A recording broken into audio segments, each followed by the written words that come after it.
shout out to our sponsors at IconBet.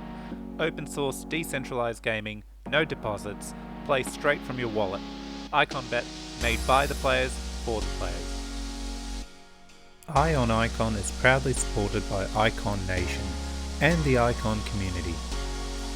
Hey everyone, welcome back to another episode of Eye on Icon. This is the episode, again, where we bring you the weekly news, market sentiment, and anything going on. With me is the co-host himself, Icongrapher. How are you? I'm doing pretty well. How about yourself? Yeah, I'm good. I actually woke up and first thing by default checked the charts, and we've had a bit of a run. Everything's had a bit of a run. It was like, ooh, excited. Yeah, it's funny. There was I think there was a series of days there where I'd wake up every morning and then just see down another 5 cents, 10 cents, whatever, which isn't a big deal in the grand scheme of things, but it is nice to where now I'm waking up and I'm waking up with the expectation of some green, and I'm usually getting it. So it's certainly nice. I have noticed that I don't know what it is, but I'll wake up right as we're at the top of the day. And so as I check the price in the morning more, I just see it go down and down. So I don't know if people on my side of the world are selling at that point in time or what it is, but nonetheless, either way, it's good to see. The trend. The trend for a few days was certainly going down. I'd say now it's going up. I don't know if that's going to last or anything like that. Again, I'm not a chart expert or anything like that. We could end up just kind of hanging out in this zone for a while. We'll see, but it's certainly nice to kind of not have days of plunging several days in a row, or what feels like several days in a row. Yeah, agree. Look, and this is it. Even the on-chain data, just looking through as part of our market sentiment, definitely everyone is expecting chop. And by that, they mean just a bit of up and down action, sideways action. However, even when they look in terms of the buy and the sell orders, they're very much in that lower 30s and high 30s. Sell, obviously, and lower. So given 8 hours, and we've seemed to push through and get to that major resistance point of 38,000, which everyone wants to creep over and then claim back 40,000. Obviously, that's the best part, isn't it? It's like, yes, we just have to get 38,000 and run at 38,000. Well, we're not sure of it yet. We just have to claw back 40,000. It's never ending. But look, the on-chain data is still showing a bit of chop. I know TA experts, crypto Twitter is funny. It is doom and gloom on there, especially your TA experts are like, oh, we are going down to 10,000. Well, not that low, 18,000, 20,000. They just feel that is the way it's Yeah, going. and even I mean, it's one of those things too, where if it's been going down, then it's Exactly. bearish, and the expectation it goes down more. And then if it's been going up, it's everyone's even there's obviously the more emotional people definitely have that sentiment, but even the traders and the technical analysis and everything like that, it was I saw there was just even the most level-headed, quote unquote, level-headed people that I kind of occasionally follow were just kind of having breakdowns and Mm. saying well, see you in 3 years because the bull market's over and everything like that. So everyone we kind of hear about the chop and everything like that, and it's kind of most people are talking about the price of Bitcoin, which we've reasonably basically said, okay, if this is what Bitcoin's doing, then this is what the whole market's doing. But at some point in time, I don't think it's that controversial to say, at some point in the future, I don't necessarily know if it's the near future, but certainly long term, I think Bitcoin will play an important role in the market, but it won't be anywhere near what it is now. And even, there's even talk of ETH flippining Bitcoin, The flippening. which I personally think is more likely than not, and I think could happen even this cycle based on the way things are moving. That's kind of my thought. I know a lot of people probably disagree with that, but nonetheless, I think there's a future where Bitcoin again plays an important role, but it doesn't necessarily dictate what the entire market's going to do and swing and everything like that. So as much as people fixate on Bitcoin's just going to chop, and therefore all alts are going to chop for however long, or the market as a whole is going to chop for however long. At a certain point, that's not going to be true anymore. Mm. And so I don't know if that's going to happen tomorrow, or if it will happen this cycle, but it is going to be something I'm kind of interested in, keeping an eye on and everything like that. I listened to a podcast, Odd Lots, which is from Bloomberg, and they interview a lot of financial people, and they talk to someone who works at one of the more larger online exchanges, just kind of talking about how all that works. And I mean, the big issue right now is just everyone who's taking out margin and leverage and everything, that it's all collateralized usually by Bitcoin. So if Bitcoin goes down, they have to sell off a bunch of other coins to recollateralize and everything like that. And so I think that's the other part of it, is just the market structure itself. The infrastructure is so much, very much built on Bitcoin, especially when it comes to leverage and everything like that. That's why, it's not that people are sitting there on their computer saying, "Oh, Bitcoin went down. I got to sell my ICX or Mm. whatever other alt they have." It's much more kind of institutional than that. So again, as the market matures and as time moves on, that's going to become less of an issue, as well as the fact that we're just going to see. I think the industry itself is going to grow potentially more than Bitcoin, just because based on the nature of the fact that Bitcoin's been around a lot longer. Well, look, it's very interesting when you look at compare timeframes. So, for example, and this was a good, I found this very interesting. Financial firms in 2017 during the peak, when they went around asking, finance brokers, etc. Bitcoin, 17% of them probably responded with either knowing or some of their clients asked. This time round, over 49% of the people they interviewed, their clients have come up to them and started asking, can we get exposure to Bitcoin? So, every cycle we're seeing a huge shift from us being, when I say us, crypto being a niche, to coming and becoming mainstream, which is extremely interesting. And yes, IconFi the flip thing, I'm a big ETH fan as well. So, but look, I do think it may happen in terms of usability, obviously, rather than just store of value going from one person to another. ETH enables so much more. But yeah, look, who knows? There was a point where, I think it was probably 2 or 3 weeks ago, where I think ETH had hit all time high, and Bitcoin had come off its 70K peak or whatever it was. I think it was in the mid 50s or something, to where the ETH market cap was only half of Bitcoin. So Mm. all ETH needed to do was essentially, maybe Bitcoin drops a little bit, but ETH goes on a little bit of a run, and technically could have happened. So I think it's closer than people kind of realize, especially if the two prices continue to kind of converge, at least as they did temporarily. So we'll see. Yeah, and one of the last points, just calling out, we have the big conference happening in Miami this week. At the moment, in fact, it should be kicking off any day now. And I know when the markets were tanking, and there was it was quite a stressful time, and I was getting involved in a lot of different Glasses Node spaces, Twitter spaces, and they had quite a lot of people coming on, and they said that apparently in this conference, some of the guests, the sheer amount of companies attending this time is like never before, and we're talking big names. They wouldn't disclose, and but I'm led to believe a certain fruit company, etc. There are big names coming to the conference, and there are big announcements apparently planned. I'm not trying to hype this up or anything. This is the sentiment I got from all these conversations, that in 2017 or in the last few bull runs, if we'd heard of such companies attending events and getting involved in the crypto community, everyone would have gone bananas. So let's see what comes off this. Hopefully we should start seeing a lot of news trickle out of that, and maybe even that sentiment of the news shift we've seen. India, it's no longer the Supreme Court have come out and said they were using this particular thing that crypto has been banned in India, which was not the case, and they've actually come out and said, no, you cannot use this. This is not what this order is actually saying.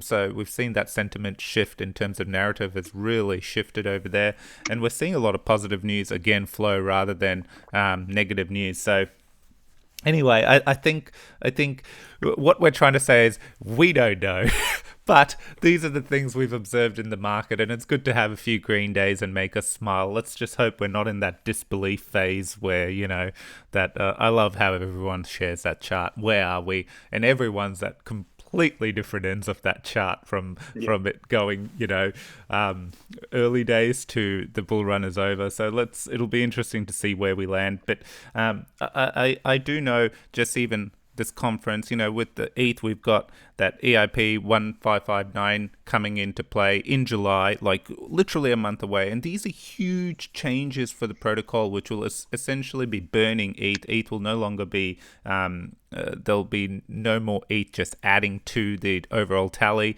If we see the amount of transactions happening on ETH, it will actually burn the total supply. And the last and not least, and this is very important because it all intertwines with all the crypto ecosystem, is layer 2. Layer 2 is pretty much in full force now. One of the last aspects was the roll-ups piece that needed to get launched, and it is now live. So they've got sidechains and Polygon, Matic, XDAI, all this other stuff going on Ethereum, and now roll-ups, ZK roll-ups that is live on main chain. And we're starting to see even Uniswap has already kicked off development to migrate itself across into roll-ups. And as all of these start to take effect, you're still on ETH 1. It hasn't even moved to ETH 2, and they're able to process and do so much more activity without the insane fees that has been holding it back at the moment. So I still feel personally we're halfway through this real bull cycle, because there's just there's too much happening at the moment in terms of actual users using these protocols and it impacting their real lives for the better. So it's not like before. I loved in 2017 this meme, where you saw the white paper with the horse, and it started so beautiful, perfect, and then it turned into a stick figure halfway through, because that's what the ICOs were, all flash on a paper, no product. We're at a different point, so let's hope that plays out. Fingers crossed. Yeah, I think last time, Ethereum's key use case was basically, ICO funding for the most part. Obviously, there was some more ancillary stuff going on, but that seemed to be what was driving demand. Obviously, that wasn't going to be sustainable, but what we're finding now is, what we're seeing now is obviously a lot more sustainable in terms of all the applications that are currently running on Ethereum. But enough about other ecosystems. Let's get into the Icon news. We'll start kind of, I won't say as we always do, but certainly we have a kind of a balanced section. So the protocol did hit 1 million in fees hit. So obviously an important milestone, just a little bit more than a month away. I should point out that, when they list the fees, it's, a good chunk of that is in balance dollars, which are obviously stable. Also, part of the fees comprise SICX and the balance token itself. Obviously, the price on those fluctuates. So, there could have been theoretically a time where, a couple weeks ago, if the prices would have kept going up, we could have hit 1 million back then. So it's a little hard to measure. And then that also goes for the total value locked, just because the prices do fluctuate. So it's not, I think to some people, they thought, oh, wow, the rate of, our fees aren't growing as much as they were when we first started. But I should caveat that with the fact that, the price of ICX fell by more than half, and the fact that the price of balance fell by a good amount as well. I would say, it kind of, there's a point there where it was around 10 to 13 or so, and now it's more around 5. So, it's a moving metric, but nonetheless, still nice to see that $1 million number up there. And they've, basically since they started, they've continually made little adjustments and tweaks and upgrades to the protocol. The most recent one is in the swap section, and that's been enhanced. So there's a few things you can do now. One of it, you can just click to swap your full balance. You can also reverse the pair, so you can easily just interchange and say, instead of trading BNUSD for Balance, I want to trade Balance for BNUSD with just one click of a button. You can also gauge the price impact as far as the slippage is concerned. So if you're trading a huge stack of Balance, obviously it's going to move the price a bit more than if you just traded, one or two. You can also review the exchange rate and fee in advance, just to get the full sense of what exactly you'll be paying, rather than getting asked for it, right before you confirm the transaction.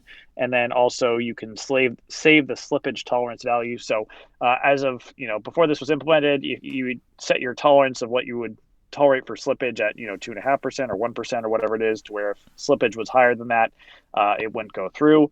But every time you used it, would just kind of default back to, I think it was 2.5%. Whereas now it'll save that value. So moving forward on every trade, you can just know that, if you set it to 1%, it'll always 1% until you change it otherwise. So again, nothing earth shattering or ginormous, but certainly just kind of another gradual improvement. I assume they probably got some feedback or maybe they planned to do this eventually, but hadn't just didn't think it was critical for launch. But either way, certainly a step in the right direction.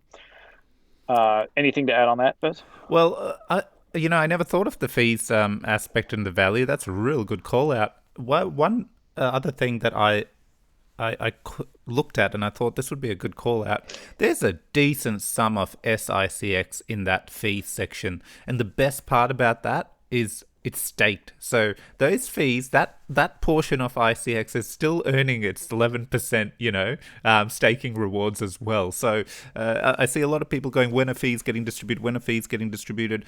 And the team is working on activating that. They always said 2 months post launch. So keep that in mind. But at the same time, these aren't just sitting there, nothing happening. Like the SICX is staked. It is earning staking rewards. And yeah, so it's compounding every day, even though it's sitting in the DAO fund. It's fine. But yeah, real good stuff, IconFi. Yeah. And then another cool thing that happened this week is there was kind of a coordinated, I would say, marketing impact or marketing push between Balanced and the Band protocol. The Band protocol is an Oracle kind of, Chainlink, I think, is the most prominent one, but Band is certainly pretty up there as well. And it is what's utilized by Balanced. And I believe Icon, it's kind of the default Oracle for Icon itself. So basically, they were kind of laying out, highlighting Balanced itself, highlighting the partnership, and highlighting why it's going to be, important moving forward to continue that. I think one of the things that we always kind of, we're aware of this, but whenever we see it, it just kind of reminds us of how much potential's out there. Just basically, I'll quote from the Medium article. With the interoperability and cross-chain capabilities coming in BTP, which is obviously the blockchain transmission protocol, Balance could allow you to collateralize assets from other blockchains. This will decouple Balance success from the supply and value of ICX and make it easier for newcomers to adopt. Band oracles will be essential to maintain price accuracy for all new assets we support. So obviously, if you're going to have, say, once BTP is implemented, have Ethereum come over to the Icon chain and be used as collateral on Balance down the road. Having a accurate price of Ethereum is going to be important. Obviously, Band is going to serve as an important part of this, and obviously, just that sentence alone or that paragraph alone that I just read, it just kind of shows that, hey, right now there's basically one asset on Balanced. It's ICX theory. I guess Balance token itself can be kind of an asset because you can utilize it as a as an LP along with BNUSD.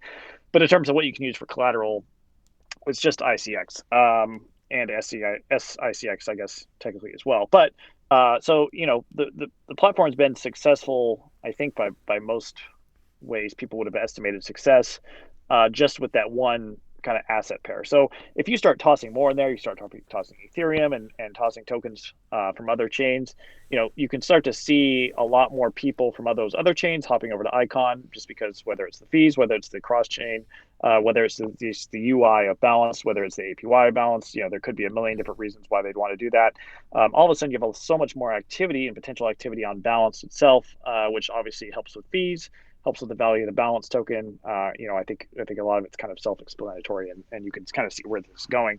But it was nice to, we've been hearing that from the Balance team, but it was certainly nice to hear that from Band Protocol, which is, a very, very popular, I won't say platform, but project. Oracle service. So, there's only a few of them: Chainlink, right. Band, DAI, and Right. agree with you. It was great to see Band really give a bit of a different take. They both coordinated it, but the Band description was very much as if it was the first time anyone new was looking. That was what I loved about it as well. Go on.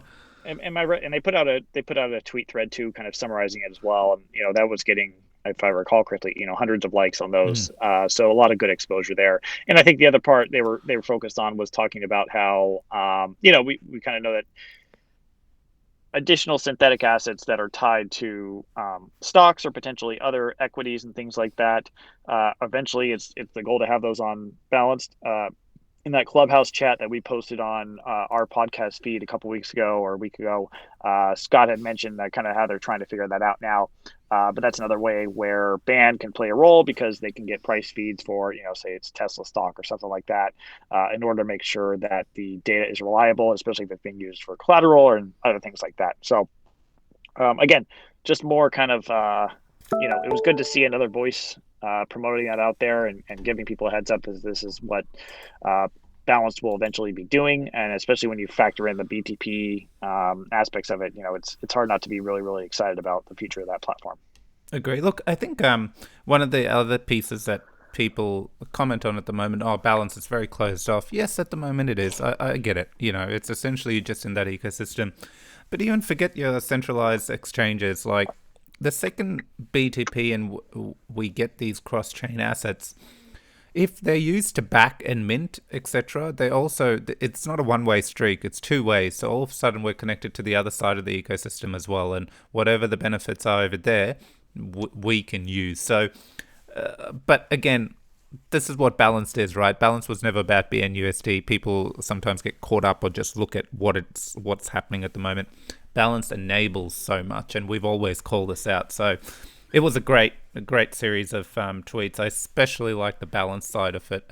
I mean the band protocol side of the tweets, because I felt it was very insightful for the first time person looking at it. And on the flip side, you know, originally before everything kicked off, there was a series of announcements said we're trying to work with Chainlink and Band, but you probably noticed Chainlink vanished off the face. We never mentioned, Icon never mentioned that partnership kept going.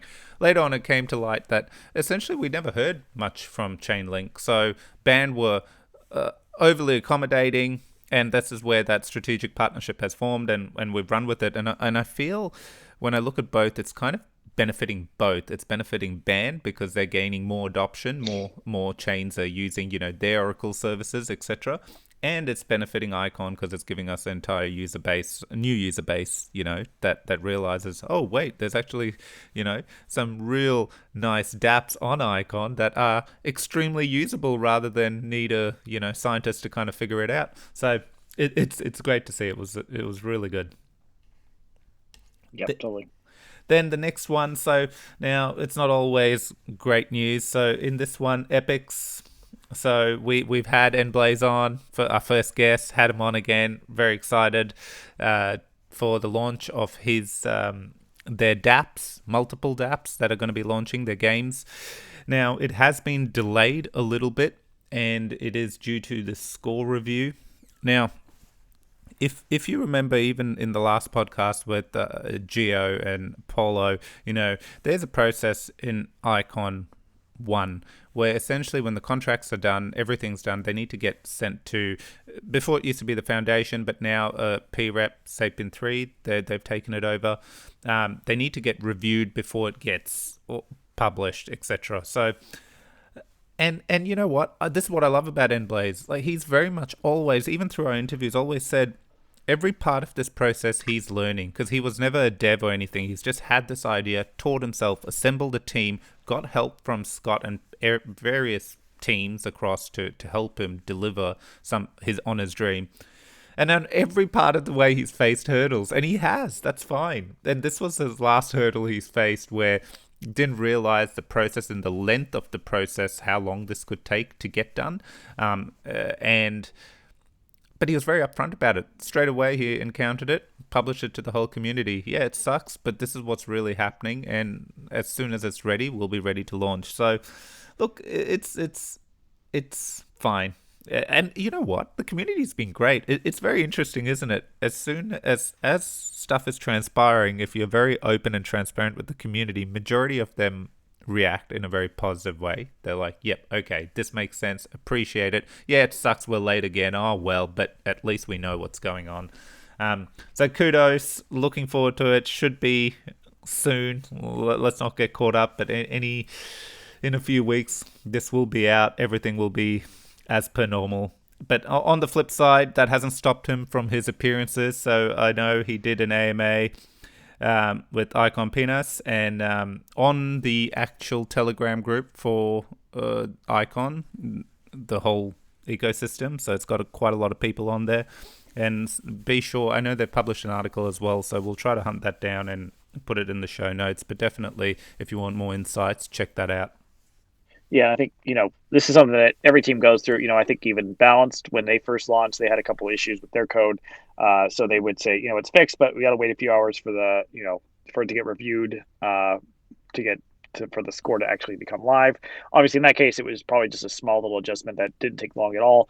Nblaze is, I don't know if he said this or if he implied it or if I jumped to it myself, but as far as the contracts for Epicx, I think are probably some of the more complicated as far as any other DApp that's come up thus far, just because there's so many different moving parts, and also the fact that there's 4 different games, so it's almost like, kind of like you said, 4 DApps in one at the very least. So I imagine there's a lot to go through there, and so yeah, I think it's one of those things where it's not a normal situation. In most development situations, when your code's ready, you post it on your website or whatever you're doing, and it can go live. Whereas in this case, it needs a kind of a third party to review it. The good news is that, I guess 2 pieces of good news is, it's certainly nice that there's another set of eyes taking a look at it just to make sure, nothing's going to go horribly wrong. Not that I assumed it would, but, it's always good to have that kind of second set of eyes. But also, my understanding is that once Icon 2.0 comes out, this step will no longer be necessary. It's not entirely clear why, from my standpoint, just in terms of a technology standpoint. But that's what my understanding is. So that'll certainly make things easier in the future. If someone needs to fix, if there's a bug or something that needs to get fixed, it can get fixed much quicker than currently the current system I think, allows. yeah, you're right, IconGraph. In Icon 2.0, it won't work the same way. So this process, I think, is being removed. It's just a Icon 1 kind of thing that was built into the protocol. Yep. So Utrade, which I think a good amount of the community is familiar with. It's by the Unified protocol. It was kind of the first AMM on Icon. It's still up and running. I'd say people have used it to trade ICX for tap, probably most prominently. Also, I used it a lot to buy seed, kind of back in the day when seed first launched. So they're coming out with a pretty significant upgrade. They're calling it version 2. They put out a whole Medium article that takes probably, I don't know, 5 to 7 minutes to read because there's a lot of stuff in there. I haven't had time to fully grasp my head around a lot of it, especially as far as kind of the more development stuff is concerned. But it certainly looks pretty exciting on the surface. I think there's a few things I flagged that I found pretty exciting. First is if you want to provide liquidity, usually you'd have to provide a certain amount of 2 sides, right? So if you wanted to provide, say, ICX and tap, you would need to provide $500 worth of ICX and $500 worth of tap. In this case, they've allowed it to where all you have to do is deposit one side of it. So, if you have 100,000 tap, all you have to do is deposit it and you are good to go. Now, what does happen behind the scenes is they essentially sell half of that and automatically kind of pick up the other side and then deposit both. So at the end of the day, it still works the same functionally, but in terms of the steps you have to take, it's a kind of an easier way to do that. Another one is users can add new listings. So right now it has to go through the kind of the Unify protocol team in order for them to kind of either do it themselves or approve it or whatever the steps are. That will no longer be the case. It'll be more like Uniswap, where users can add pairs just kind of based on whatever they think people will provide liquidity for. So once that's available, it'll be nice because rather than having to sit around and wait for, say, a BNUSD slash tap pair or something like that. We can actually get it if there's enough people who are willing to provide liquidity. We can get that pair basically up and launched as soon as someone decides. There's also going to be a brand new interface, which looks pretty slick. It doesn't look too dramatically different, at least on the kind of the screenshot I saw. It does have a dark mode, which is kind of cool for some people. But nonetheless, it's always nice when there's a UI upgrade that comes with these things. And another one that I called out was, there was a kind of a section on paving the way for cross-chain functionality. I think, one of the things that it kind of works right now is there's a way you can trade essentially, ICX for Tron. The way you have to do it, though, is you have to trade ICX for the Icon seed and then swap, Icon seed for Tron seed and then buy Tron with the Tron seed. hopefully that made sense. And if you've gone through this process, it certainly made sense. They've alluded to the fact that this eventually will be built in behind the scenes, so you don't have to necessarily do that seed swap, just because seed is worth 1 to 1. So it'll essentially be done behind the scenes, which will allow kind of you to through seed, but as far as you being able to see it, it looks like you can basically trade, ICX for Tron, kind of right, just in kind of one click. So that's kind of how I interpret that section. And then there's a whole lot more there. So I certainly encourage you to read it, especially if you're more tech minded, because it does seem like it opens up some potential doors. But nonetheless, something that I think is nice. It'll add some more functionality and some more ability to exchange assets on Icon, as well as with other chains that are on the Utrade Unify protocol. Yeah, it was a huge article. I actually read through it, and one thing, as soon as I read through it, the first thing that was on my mind is, well, okay, we know that they're on 7 or 8 chains already, so how's this going to work? Are they updating the protocol on all the chains? Now, I did do a bit of digging on this iconographer, and I can confirm that there will be individual chains upgraded. So first will be the Binance Smart Chain, and then they'll start going through the chains. So each chain won't have different functionality. That's why it's got Unify. It's unified. So, but Icon will be a little bit later, given I suspect Icon 2.0, etc. A few things playing a part there. But Binance Smart Chain will be the first one they launch, and these are much needed changes. One of probably the biggest restrictions, and I have shared a bit of my grievances with this. Even right now, Iconographer, when you were saying the idea of liquidity, let's be very clear. Like on Ethereum, on Uniswap, I could put one balance token and something to match that on the other side and kick off the pair. Yeah, there would be insane slippage, but it doesn't matter. It is my right or whatever. I can just do it. The fact that we can't do that on the current ecosystem is I feel a challenge. So it will be great. It certainly has its downsides, but it has plenty of upsides too. Exactly. It's been maliciously, I won't say maliciously done, but certainly maliciously exploited as far as some of these newer, someone will spin up a random token and then go provide liquidity, and that's how you hear about rug pulls and everything like that. So you certainly want to be cautious when you're dealing with these things, and you should be trading, ideally assets that are well trusted and well established. It's fairly easy for someone to spin up a random token on Icon. You can go look at the token list, and there's far more tokens on there than you probably think in the back of your mind, as far as the ones we're kind of familiar with. So anyone go out there and create whatever token they want, toss some liquidity in there, and kind of begin trading, even if at the end of the day that coin they created is essentially worthless. So you should really ideally only trade in assets, and ideally where there's good liquidity, assets that are trusted and ones you're familiar with, like Balanced or Tap, or IAM, or any of the other ones that have been around and had a strong history and some strong backing.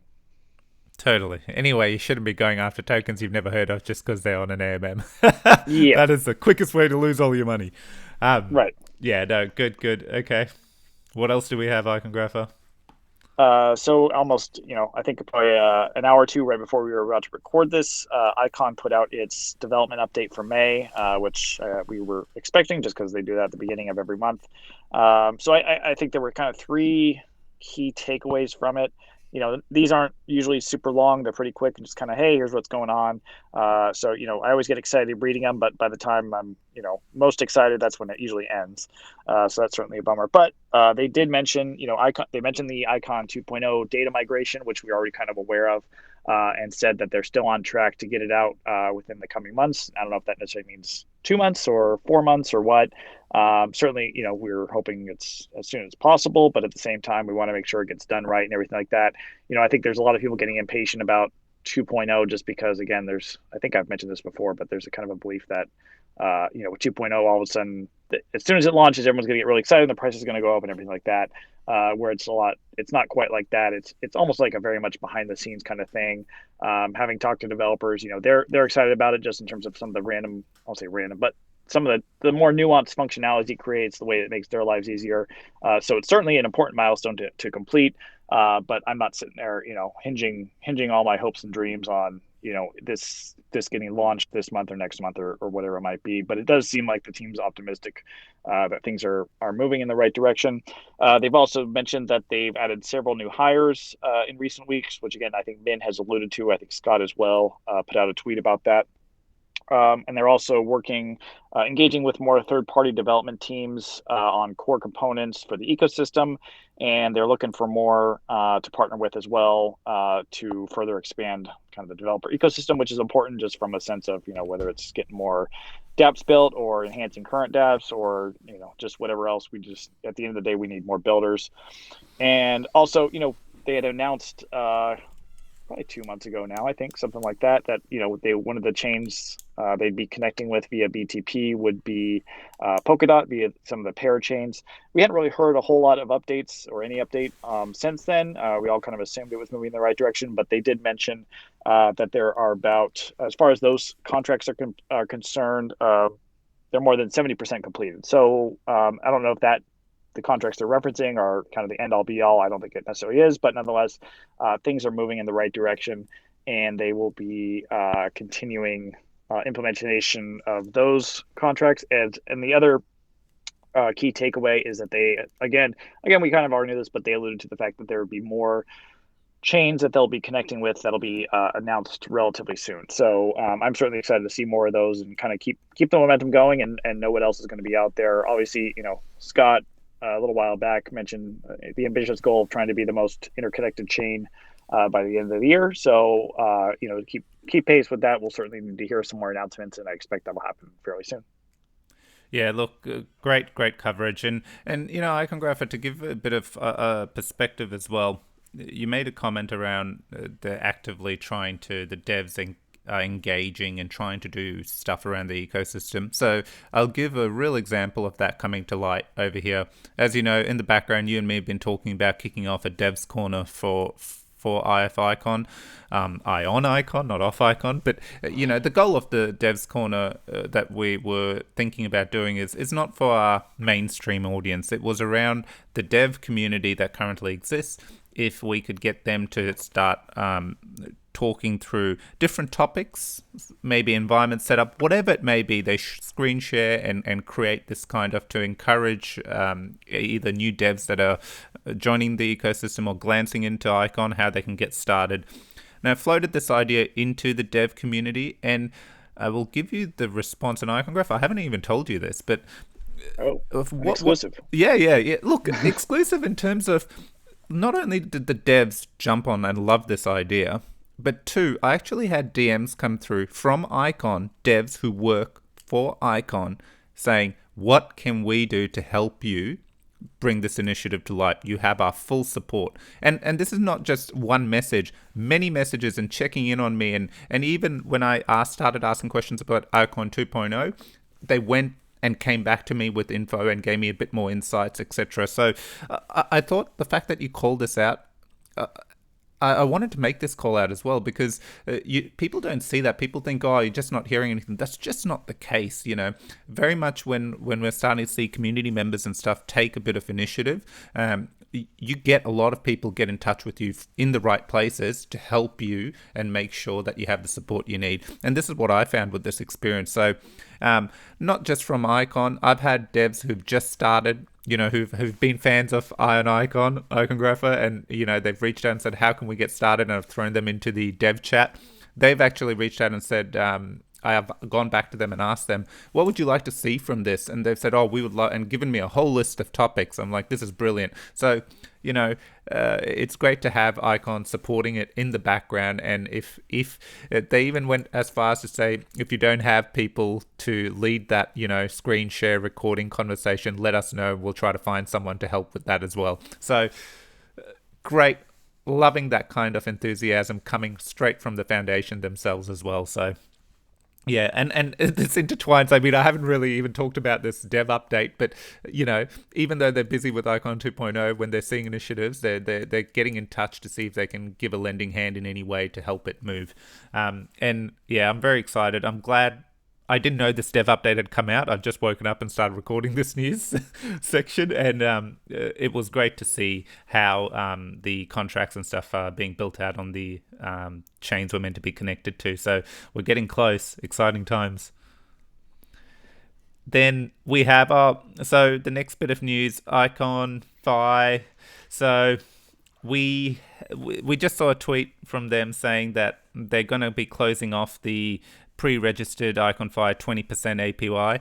So they had a promotion going. If you registered early before the app launched, you would get a 20% rate on your deposits for ETH, DAI, whichever coins were supported. So much happens, I forget. But it's been over now 6 months, and they've just called out that it is about to end because it's a 6-month-old event. But on the flip side, they have said that it'll be followed by an announcement of a new event. So they'll kick off some other kind of promotion to hopefully engage users.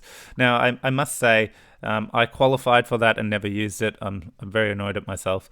But it was a great way to entice new users. Yeah, absolutely. And it seems like there's still highly rated application. Seems like it's growing. Seems like everyone's happy with it. So again, another nice way. It's just been a nice little bridge into the Icon ecosystem for a lot of people who might not have necessarily found it organically, but because they're offering just the nice interface and everything like that, but also obviously these good strong yields, that's certainly helping bring people in. Agree. Okay, I think that's the Icon news we have. We always feel IconGrapher there isn't much, but then once we start talking and go through the little bits and pieces, it turns out to be a fair amount of news. So that's great. Yeah, and for those who didn't listen, we did a interview with the Icon Asset Management team, which was released over the weekend, so within I think a day or two ago. It's a project that I've followed since it came along. I'll check up on it every once in a while. I thought I had a pretty good understanding of it, and have been pretty bullish on it. But after that interview, even I learned a good deal, and even more excited for the future of it. They seem to have a kind of a good strategy and a good approach and a good way to provide a lot of value for their token holders. So certainly give that one a listen.